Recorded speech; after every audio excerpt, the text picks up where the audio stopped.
From the European Parliament here in Brussels, this is Raw Politics.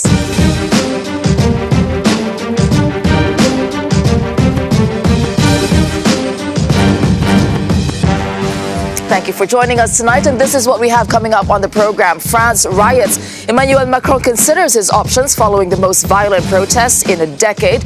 Reality check. Can leaders at a critical climate change conference live up to past promises? Immune no more. For the first time in decades, Spain's far right gains a foothold in Andalusian elections. Constitutional crisis. The new threat facing Theresa May a week before Parliament votes on Brexit. And left hanging, a big stage, Donald Trump and the lonely Argentine president. It is time to meet our panel this evening. I am, of course, joined by Darren McCaffrey, our political editor at Euronews. Darren, which of the stories are you watching? Well, it has to be the elections in Spain. Yesterday, as you say, a moment that, to be fair, I think we'd expected.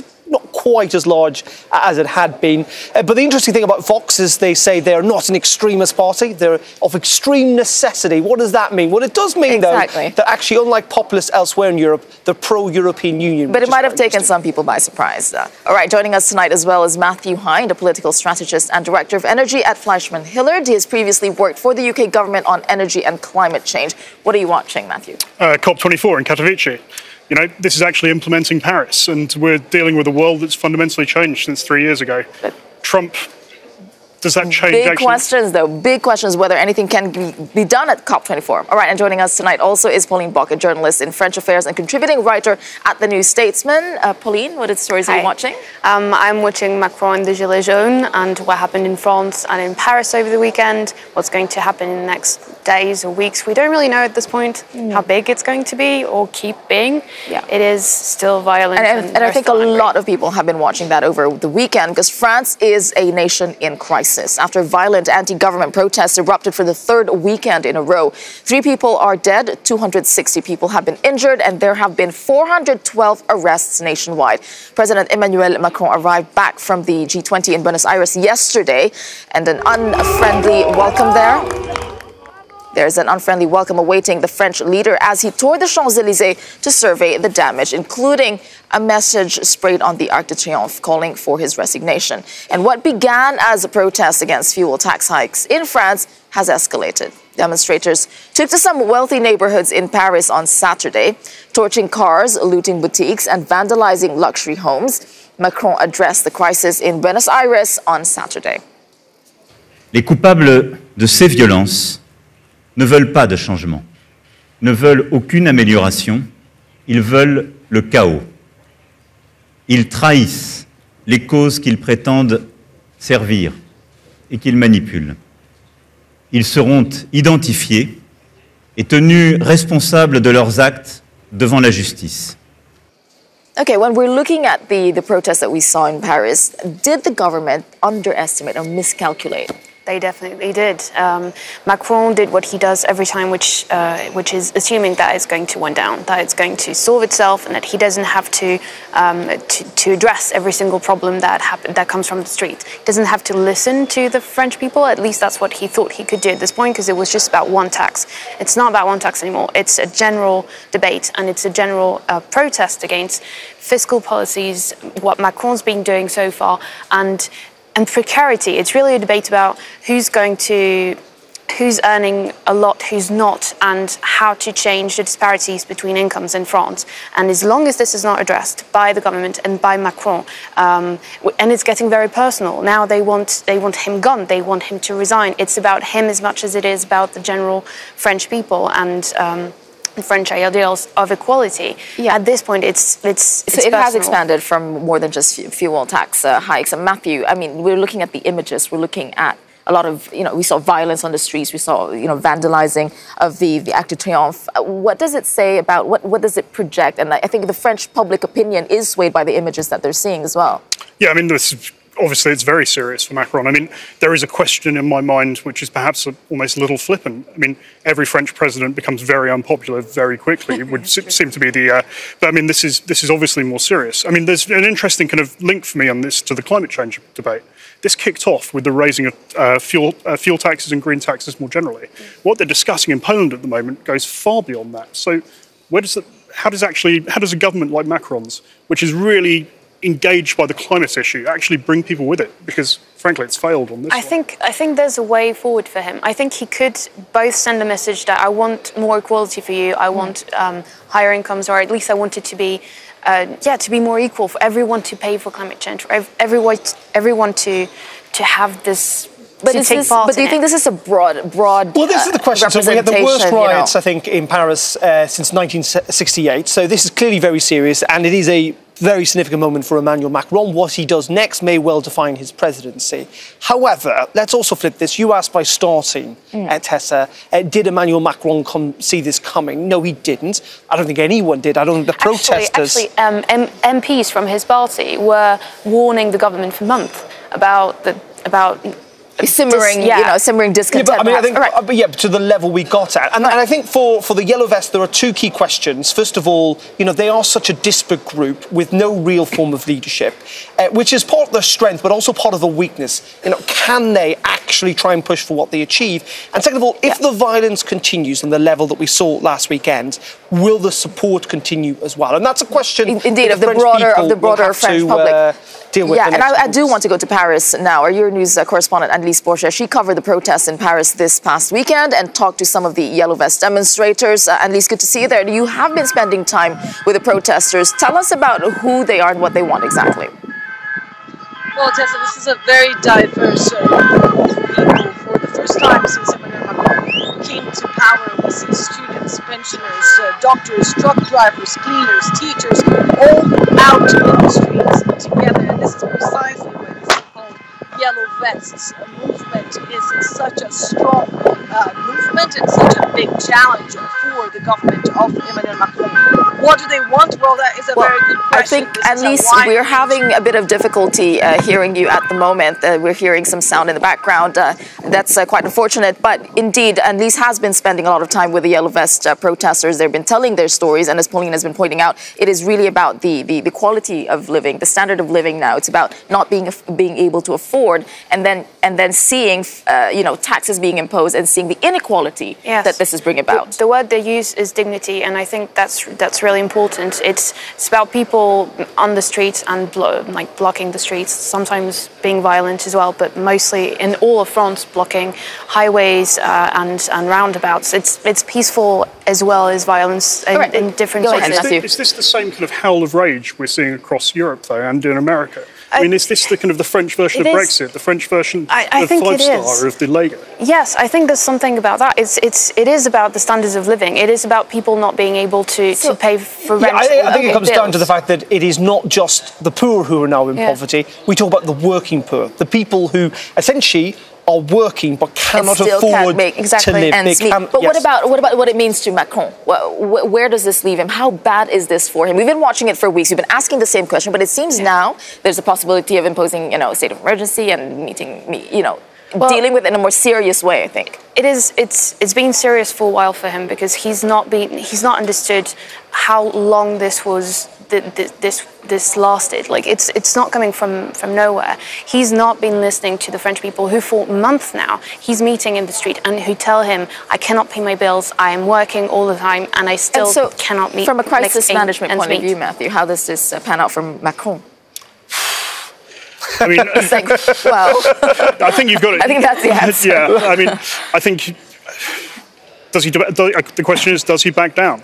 Does he kind of try and dial down the temperature? In which case, he's probably just got to see it out. And I think there is probably some thinking within the French government that, given the scale of the reform programme he was putting forward, that something like this was inevitable. And if he does back down, what does that say about the chance of a French government with a parliamentary majority to actually affect really serious reform?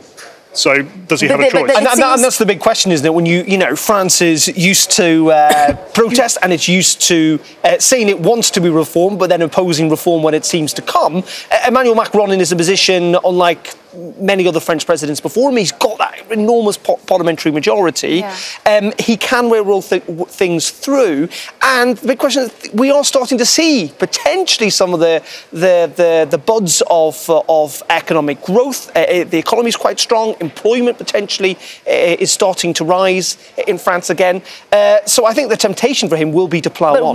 But why do you say that he won't be? So you say you think he will plough on, but is there no room for him to? Because now he's calling on meetings. Will have to address. Otherwise, it's just going to go on. Like now, high schoolers are blocking their schools. So how heavy-handedness? So how do you deal with increasingly violent protests? I don't know. There's something about his reform that you were talking about, his big program of reforms, that he forgets that he's been elected because he was facing Le Pen. He wasn't elected just for his program. He was elected to block the far right, and that's something he's forgotten the day after he won. And he's been saying again and again, "I've been elected on a program. I'm going to apply exactly this program." At this point, we realise that the French people don't want that, or at least they don't want part of this, and because he won against someone who was worse, he is the only option. But it doesn't mean that he cannot listen to the French people and try to adapt at least some parts of the reforms he wanted to do. Of course, we've been talking about the Yellow Vest protesters for weeks now. The Yellow Vest protests have developed into a movement, actually, that's politically and emotionally charged. And with that comes a lot of misinformation shared on social media.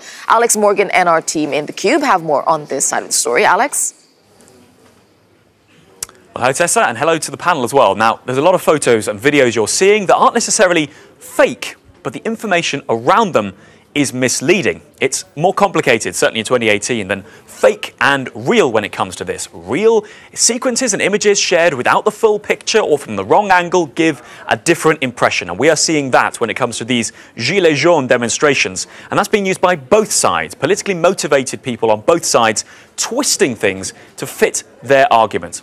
Let's start with this. This video, it shows one of Paris's most famous art galleries, the Jeu de Paume, and apparently it's on fire. You can see here flames outside the museum. The post clearly reads, "The Jeu de Paume, one of the best art galleries in Paris, is on fire. A mob storming through the gardens." This video is significant. It went global. It was picked up and shared by international media and influential users like Greta Van Susteren here. She has over 1 million followers. She uses language here like, "This is horrible," to describe what was going on. But it's not the full picture. It's not even the full story when it comes to this. Let me show you the same incident from another angle. This is the same incident outside that gallery, but it is not the museum and the gallery that's on fire. It is a vehicle. You saw it there in the pan across.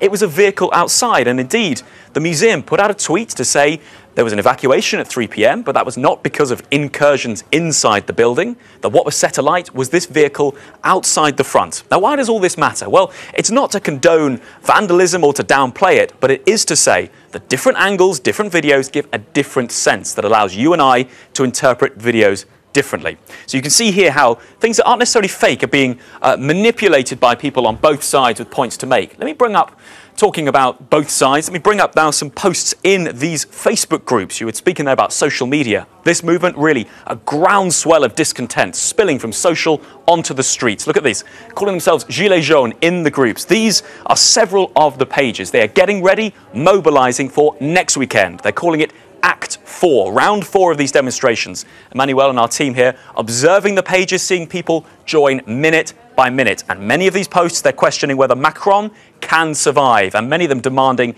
that he resigns, criticising the media, the establishment. But certainly what we're seeing, Tessa, is people gearing up for another weekend of demonstrations. And with it will come a lot more misinformation in your news feeds too.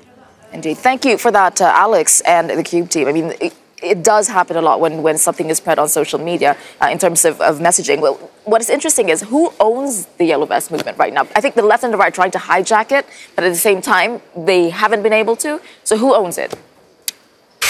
I think another good question. I mean, as far as I'm aware, they tried to identify the leaders of the Gilets jaunes over the last week, and people just have been attacked for even suggesting that they should become a spokesperson. So in terms of messaging, nothing comes out then, in terms of messaging? Like they named leaders, and then half the leaders resigned because they were not approved by everyone. As you said, both left-wing and right-wing politicians tried to hijack the movement. They failed. So maybe Facebook owns the movement in the sense that its Facebook is that so bad to not have one leader to this is a genuine grassroots movement.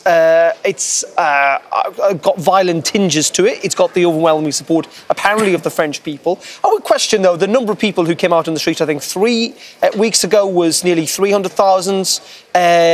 This last weekend, it was down to about 150,000, I think. How sustainable is this? And also, out of a population of over 60 million people, it's a grassroots movement. It's certainly got an awful lot of publicity. And it seems to be popular in the polls, but it's not really turning the French out in their absolute No, it isn't. So that's the streets. question again of representation. Is actually representative? All right. Now, as protesters in France resist their government's efforts to curb climate change, Emmanuel Macron will stay back as leaders from around the world gather in Poland now for the United Nations COP24. It is the most high-stakes meeting on the environment since the signing of that Paris Agreement 3 years ago. Representatives arrived at the conference with a giant task at hand, a plan to implement the broad promises of the Paris deal, including a commitment to limit global warming to 2 degrees Celsius by moving away from fossil fuel consumption. Noticeably missing were leaders of some of the highest polluting countries, such as Donald Trump from the US and top officials from China. The UN Secretary General Antonio Guterres spoke at the opening ceremony. The majority of countries most responsible for greenhouse gas emissions are behind in their efforts to meet their Paris pledges. It is our job here in Katowice to finalize the Paris Agreement work programme, the rule book for implementation. I remind all parties that this is a deadline you set for yourselves, and it is vital you meet it. We need a unifying implementation vision that sets out clear rules, inspires action and promotes raised ambition based on the principle of equity and common but differentiated responsibilities and respective capabilities in light of different national circumstances. We have no time for limitless negotiations. A completed work programme will unleash the potential of the Paris Agreement. Well, joining me to delve a little deeper into the COP24 is Magda Storchevich, Deputy Director of Greenpeace European Unit, joining us for this panel. So, Magda, I'll start with you. I mean, 3 years ago, we signed the Paris Agreement. It is such a different reality now. If we just remember, we had Barack Obama at that time. Now we have Donald Trump. Brexit didn't happen yet at the time. The migration crisis hadn't reached its peak, and populism was still on the rise. And now we're seeing populist groups elected into government. Is this a rude awakening for people who are trying to get to work on the climate? Well, I think things have changed indeed, and the International Panel on Climate Change, its recent report really shows that we are really a decade away from climate change happening, and we see the impacts of it already. So we don't have that much time. We need to stay at 1.5 degree Celsius global warming, otherwise we are really leading to a human catastrophe. And I think this is awakening for all of us and should be an awakening for all of us. I think things have changed as well because, as the young speaker today or yesterday at the opening of Katowice said, people will live up to climate change whether the leaders like it or not. And I think people in the streets start showing that they do understand climate change. I mean, and they want action. Donald Trump is not there. And how do we even move forward on an action plan when the people who signed onto it, these are two different sets of visions? No, and what we've seen actually is, you've rightly pointed out, in the last 3 years or so, is a lot of leaders from the United States to Brazil to the Philippines elected who do not believe in global warming. Or indeed what is behind climate change. And we also have an increasingly divided Europe on this. Obviously, it's happening in Poland. 49% of Europe's coal comes from Poland. Sure. They don't look like they're going to change their policy on coal in Poland anytime soon. We see that the Germans and the Spanish under pressure from their car industries. Even Europe, which is meant to be somewhat the beacon of the world when it comes to climate change, is divided on this. So it is incredibly difficult.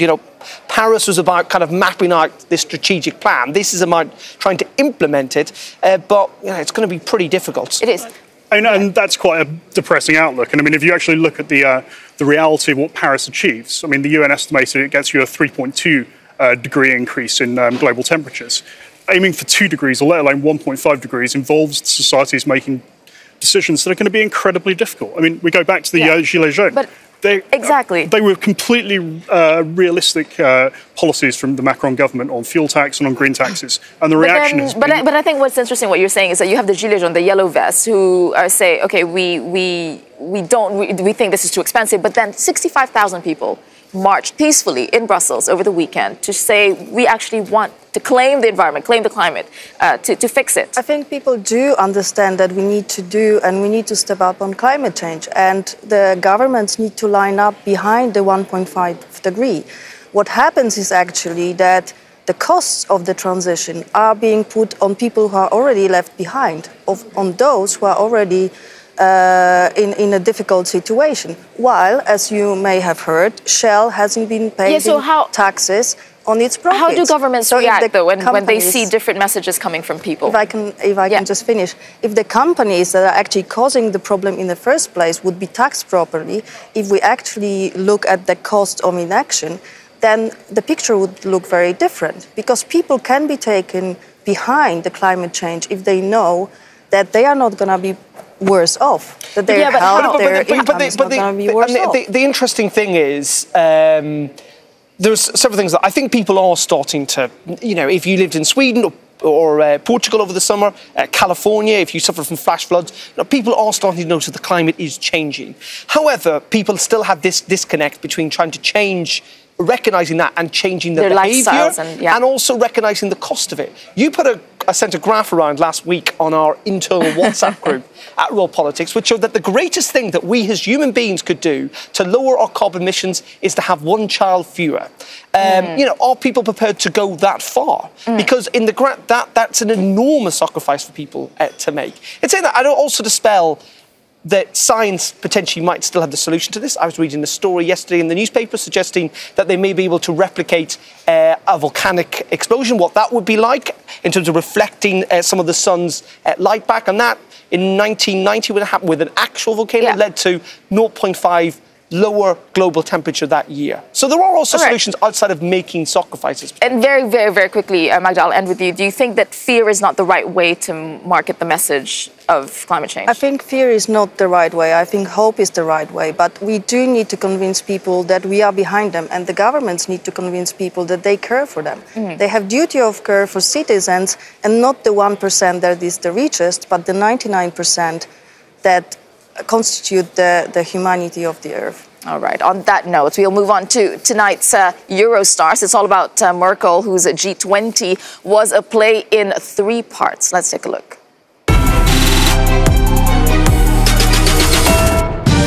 It didn't get off to the best of starts. Germany's Angela Merkel arrived late to this weekend's G20 meeting in Argentina after her plane suffered what she called a serious malfunction.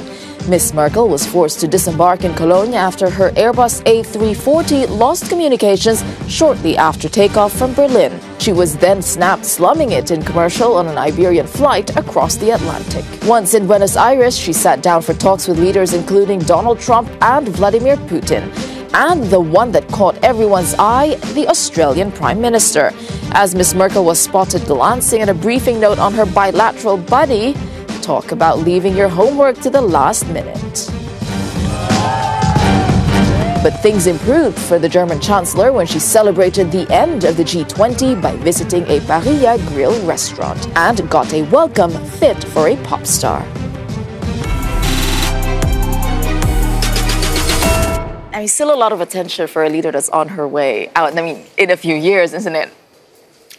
Yeah, I mean, can she survive the next 3 years? I mean, what you've seen in UK politics, for example, as soon as the Prime Minister says they're going, their authority's gone. You get the impression it's slightly different with Merkel. It is, yeah. And, she's still proving her worth. I mean, if you look at the G20 communique, signatories to the Paris Agreement, keeps the Americans on board, still a positive message on what we were just talking Merkel, about. Yeah. I don't think you can say she was slumming it on that Iberian flight. She looked very much like she was in first or business class. In saying that, reading her notes, to be fair, what we're on the 5th or 6th Australian Prime Minister since she's been Chancellor. They change like the weather, so it's not a surprise. And at least she's reading and taking in her notes, unlike, as we saw last week, Boris Johnson, who clearly doesn't read his briefing notes. So, Good on At least she Angela does her Merkel. homework. At least she does. All right, coming up on Raw Politics, why some Viktor Orban critics found that they were blocked on Twitter this weekend and what the EPP had to say about it.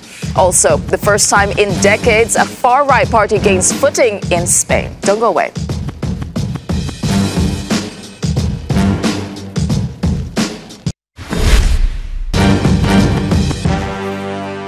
Welcome back to Raw Politics. Now, for the first time since the death of dictator Francisco Franco in 1975, a far-right party has won seats in a Spanish regional parliament election. Now, ecstatic supporters of the anti-immigration populist Vox party chanted Spain as the results rolled in from Andalusia. Vox, which rejects the far-right label and bucks the trend with its pro-EU stance, won 12 seats. And that's more than double pollsters' predictions. Prime Minister Sanchez's Socialist Party gained the most seats, but a historic low of 28% means it will struggle to form a coalition. The result could be a springboard for Vox before Spain's bumper election year in 2019. And here's what their leader, Santiago Abascal, had to say on that.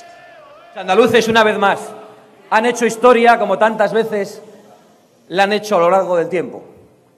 Y se han sacudido 36 años de régimen socialista, indicando a los españoles que eso también se puede hacer y con más facilidad en toda la nación.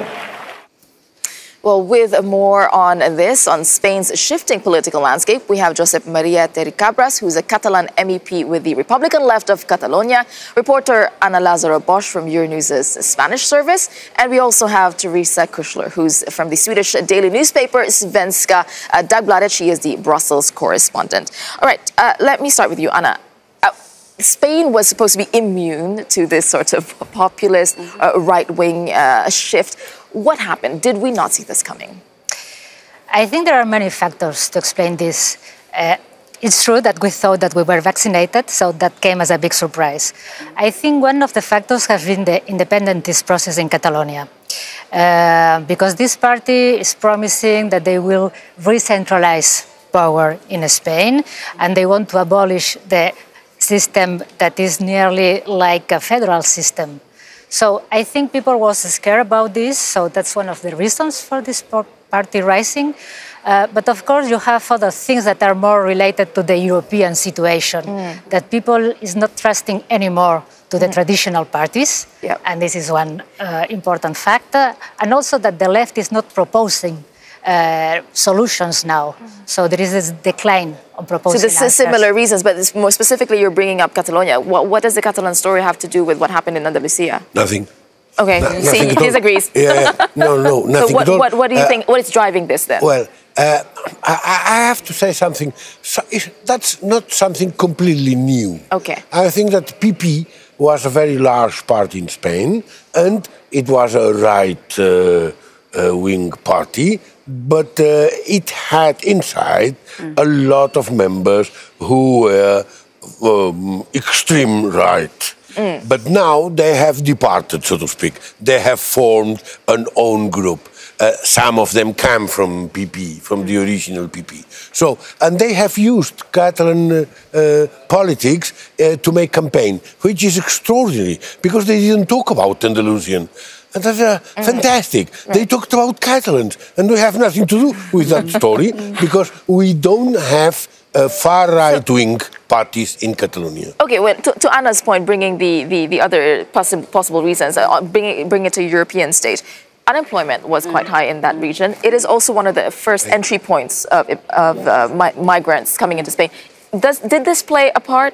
If we look at the whole European story? If you look around the whole European map, you'll see that the frustrated masses, or so to say, who do no longer trust the biggest parties in Spain, like in France, like in Greece, the two main parties have gone down, the Socialist Party and the Right-wing Party, and instead they turn to whatever remnants there are left of old regimes. So in Spain, it would be natural to turn to maybe old Frankist movements. In my own country, Sweden, it would be natural to turn to Nazism, which is growing, and each country would turn to whatever remnants there are left. That is interesting. Looking at the remnants, something that happened in the past. All right. Sorry if I may. What I think is extremely important is to see that just 58.6% of people went to vote. Okay. So you're talking about representation. In a moment where the confrontation apparently was very great, very important, it's a bit surprising. That with People these numbers. didn't want. All right. Well, even though the Conservative People's Party have been careful not to call Vox a far-right party as they eye a potential coalition to oust the socialists, other familiar faces on the far right were quick to congratulate Vox. So take a look at what France's Marine Le Pen tweeted yesterday. She said, "Strong and warm congratulations to my friends from Vox, who tonight in Spain scored a meaningful result for such a young and dynamic movement." I mean, clearly she is trying to ride the wave here, but let's make a clear distinction. Vox, again, they said we are pro-EU, actually. There is a difference. So Marine Le Pen here trying to ride their success? Yes, but I think they have many things in common with Marine Le Pen. It's an anti-immigration political party, it's a pro-life party, it's an anti-abortion party, traditional family party. I mean, there are many things that are in common with the far-right political parties in Europe. Yeah, but it's also all these kinds of parties, they also feed off each other and earn legitimacy of each other. So obviously this party in Spain is now getting legitimacy of one of the biggest French parties endorsing it. And obviously Marine Le Pen is gaining legitimacy from, I can't even say the word, legitimacy from, telling the French voters that she has a whole row of parties like that. Marine Le Pen is more moderate than Vox. She learned that she has to be in order to concentrate votes. So I'll ask you the last question. Is this a signal of what is to come in the entirety of Spain, or is this just I don't think. I hope it will not come, and I don't think it will. Why not? Because, well, we will see what happens with the new government in Andalusia, and I'm sure that in the Basques, in Galicia, in Catalonia, they have not possibilities to. And these are very important territories. But clearly, because of this, all eyes will be on Spain, who's now not immune to move to the shift to the right, so we can say. All right, let's turn to tonight's Power Play, which focuses on Hungary, because events there could leave some in Brussels red-faced. Let's take a look.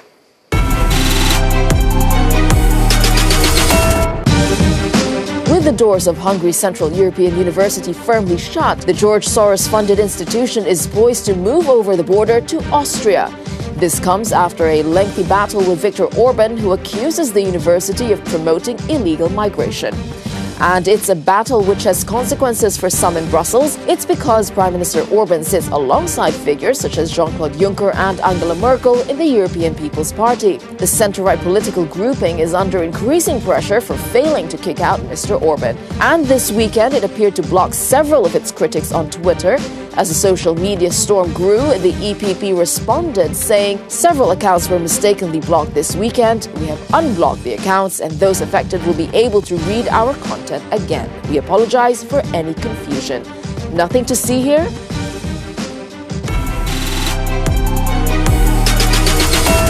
Was that an honest mistake or a little page from Viktor Orban's book? I think it could have been an honest mistake, to be honest. We're 5 months from a European election. I don't think the EPP could afford to do something as stupid as to go out. Because, again, the Hungarian Fidesz party is, again, earning legitimacy all over Europe from other parties. The EPP. And there's that. As a former full professor of a university in Catalonia, I will make a general remark.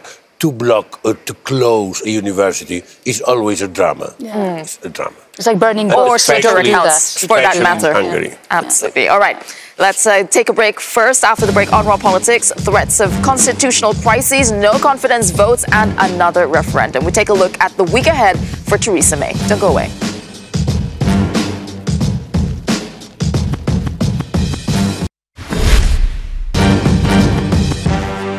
Welcome back to Our Politics. Now, there are some dramatic sounds emanating from Westminster with threats to hold Theresa May's government in contempt of Parliament. Let's get more on that and all the latest Brexit news with a Brexit Brief.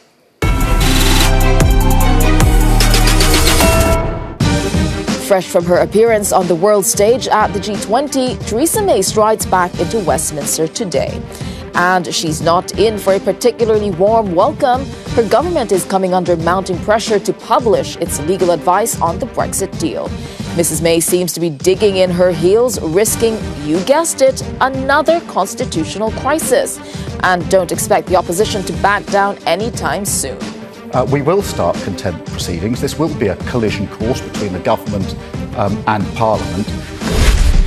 As Theresa May's moment of truth nears, the two words you hear more and more in Westminster, second referendum, were uttered this weekend by the loyal cabinet minister, Michael Gove. There is a real risk that if we don't vote for this deal, that there may be a majority in the House of Commons for a second referendum. And spare a thought for those slightly less loyal to Theresa May. Sam Gyimah resigned as university's minister on Friday night over the Brexit plan and found his belongings quickly whittled down and returned to him in the form of 2 cardboard boxes and a framed picture. Well, they do say politics is a ruthless business.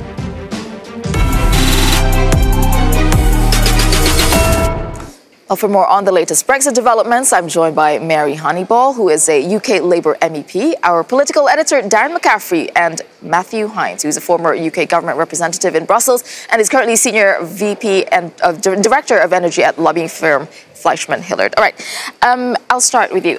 What do you think this is, for Theresa May? Why is she trying to not get this published? Well, we're not sure. I mean, the obvious conclusion is that it's not going to be very good for her. And she clearly wants to get her deal through Parliament, which is looking less and less likely. It's probably got to do with the Irish backstop. I mean, there's been a lot of contention, a lot of argument about it. And the fact that the British government wants to be able to withdraw unilaterally and the European Union saying, no, you can't do that. It's got to be a joint agreement. My own view is it has to be a joint agreement, because if you have a unilateral backstop, it's not a backstop. And I think that is the real matter in this, and that's why Theresa May is very hesitant and actually refusing at the moment to publish the full legal advice. And really bad for her. You were talking about this before we went on air. Yeah, I mean, what's really bad is next week with the vote, where at the moment you see hearing numbers of losing it by 100 or 200. For me, I'm slightly confused by this debate. I mean, I completely agree with Mary. It's not a backstop if it's a unilateral decision to leave it. That's fairly obvious, whatever the legal advice says. The other thing I think it's about potentially is, can you sign trade agreements under the backstop? Probably not, but let's be real. Nobody's going to sign third country FTAs, these kind of fantasy ones that are going to be so much better than the customs union, unless they know what the relationship between the UK and the EU is already. So this isn't going to happen until we've left everything. Yeah, we're talking about words like constitutional crisis, Darren. Yeah, which is strange because Britain obviously doesn't have a written constitution, and you could say it's in a perpetual sense of crisis at the moment. So I'm not entirely sure what increased leverage they have. I think in part, talking about constitutional crisis, trying to pile on the pressure, which is what the Labour Party and particularly the DUP are trying to do, is trying to put Theresa May under pressure to reveal what this legal document says. But ultimately, I think we all know what it does say, which is that there is no way that Britain can unilaterally leave it. But it's again a reminder to Brexiteers that, or it gives the appearance at least, that Theresa May and the government have got something to hide. And that definitely does not help her case. It does not indeed. All right, joining us now from London is the Daily Telegraph's Europe editor, Peter Foster. Peter, thank you for joining us on the programme tonight. Look, those who are banging on about her having to release this legal advice, is this really just a strategy to pile pressure on her? And how do you think this is going to play out? So it is absolutely a strategy to put pressure on her. The legal advice will show that the best endeavour clause, which is that both sides will use their best endeavours to find alternative arrangements, which mean that we don't need the backstop, is not what they call is judiciable, in the sense that if we say the EU are not using their best endeavours to find an alternative arrangement, we ultimately can't take them to court. We can't force them to sign a treaty. So imagine we reach a situation in July 2020, at the end of 2020, where we think we've just about fixed the Irish border and Brussels and Dublin don't.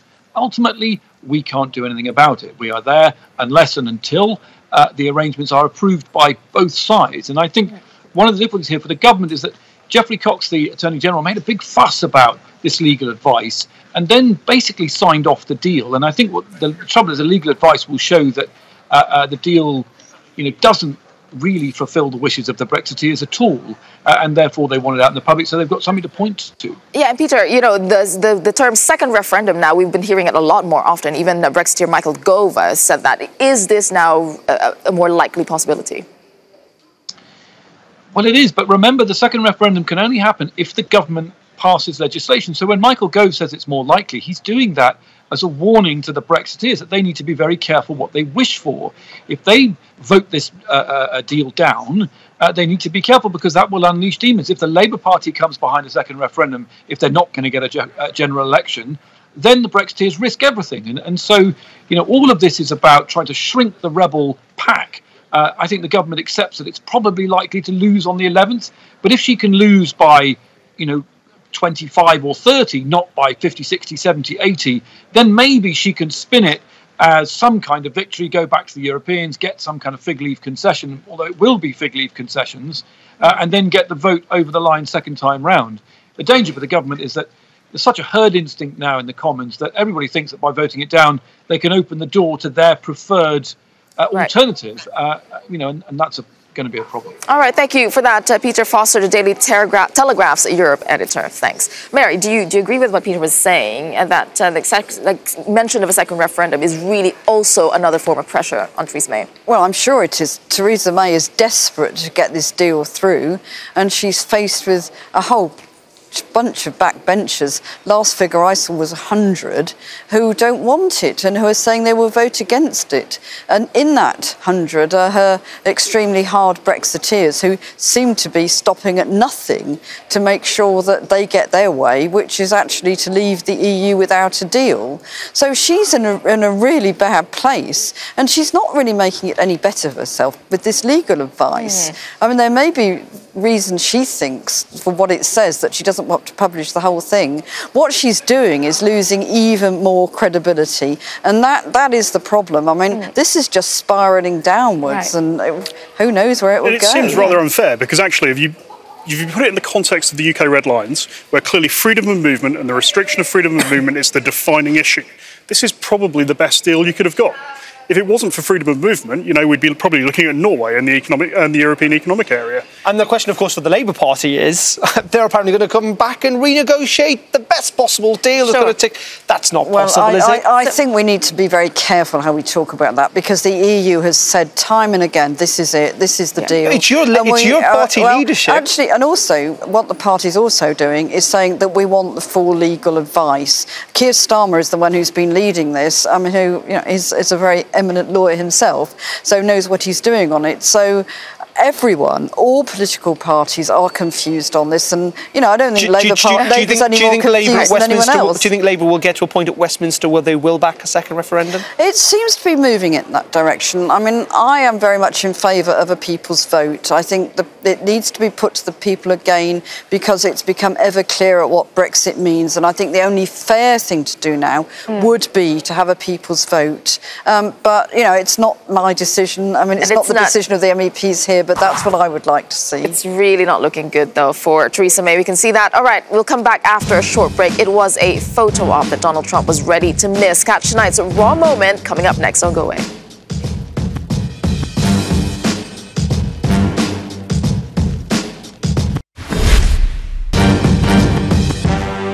Welcome back to Raw Politics. So NATO foreign ministers convene in Brussels tomorrow for a 2-day security meeting, and among them, U.S. Secretary of State Mike Pompeo, and likely to dominate the agenda, Russia.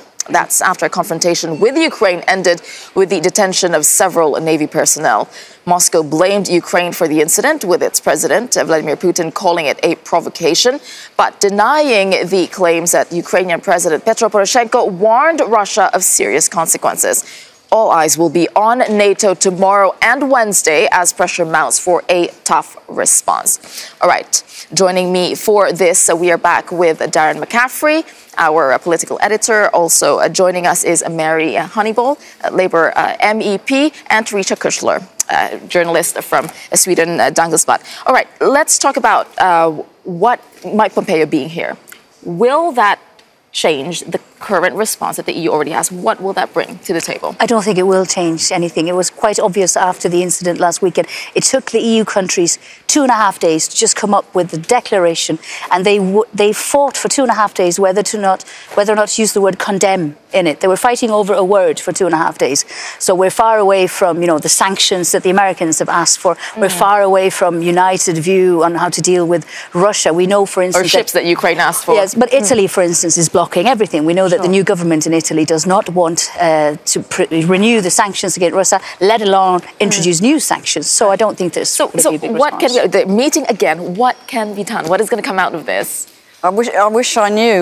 There's a lot of things going on at the moment where we're not sure of the outcomes. I mean, there clearly is concern about Russia and what's going on, but as has been said, it's not uniform across the whole of the EU, as happens with quite a few foreign policy issues. It's the area where it's probably most difficult to get agreement amongst the 28 member states.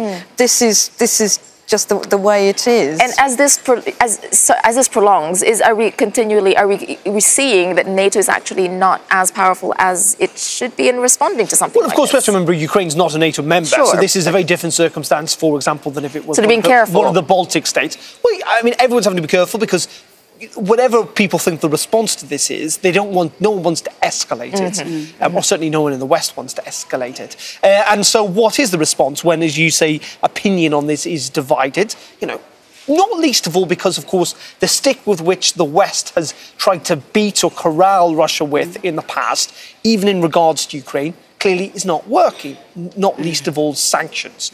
So what is then the foreign policy response? Is it more sanctions, extended sanctions, better imposed sanctions, or is it something that isn't sanctions? Is it potentially more military equipment to Ukraine? But as I say, the problem for NATO with that is that then risks potentially making this an all-out I mean, what we see is a bit of paralysis. Is what we're seeing.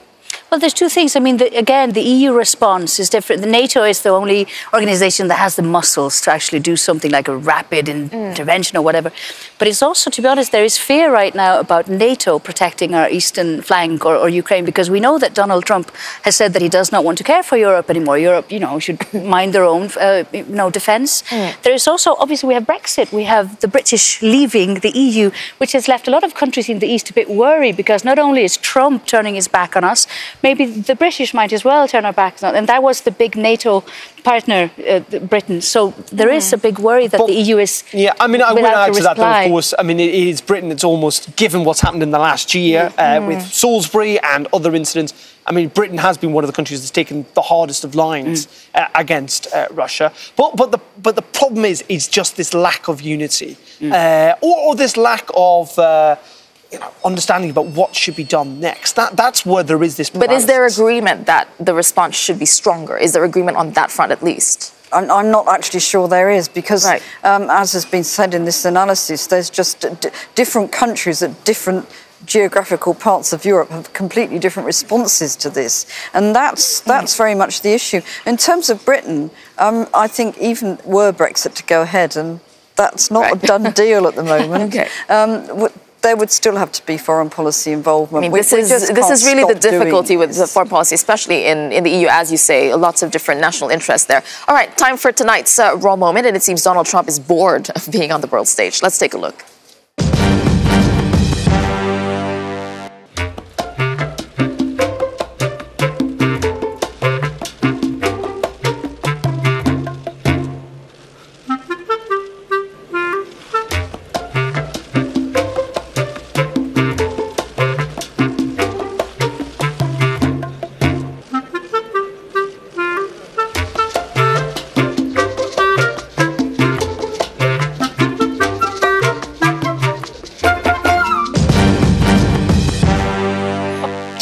You were saying he turns his back, and literally now we see it. But I feel sorry for him here, to be honest. I never thought I'd say I feel sorry for Donald Trump. But I mean, it happens. Come on, has it not happened to you that you were asked to walk in front of your class or whatever for some show, and then you ended up going in the wrong door? He's got a track record of this. Apparently he's in a foul mood after, with the Mueller inquiry and stuff in the United States. He went to Argentina not in his best form. But, remember that there's that really famous picture where all the world leaders are looking one way and he's looking the other. other. Yeah. He's got a bit of a history on this. Yeah, he has, and he really ought to learn how to behave. I mean, you don't just turn away and go out sure just you will like feel that. sorry for him. You're at a world summit. I mean, you actually have this is Donald just Trump a bit as well. of a clue All right. what Thank you for should joining do. us tonight, and do join us again tomorrow, same time, same place. Good night.